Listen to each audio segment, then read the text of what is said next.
Hello, আসসালামু আলাইকুম।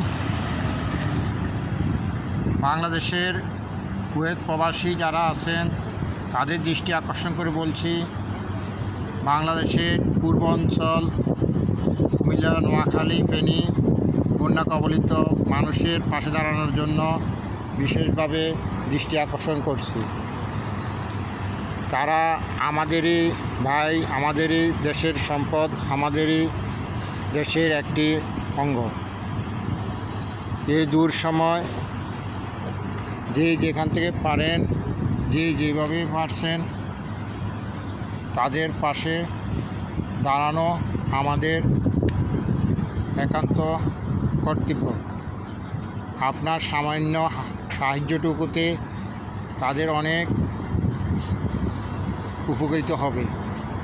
যে যেভাবে পারেন, যতটুকু পারেন, আপনার সাহায্যের হাত বাড়িয়ে দেন। আজ তাদের বিপদ, কাল আমাদেরও বিপদ হতে পারে। তাই আল্লাহর উপর ভরসা করে তাদের পাশে দাঁড়ান।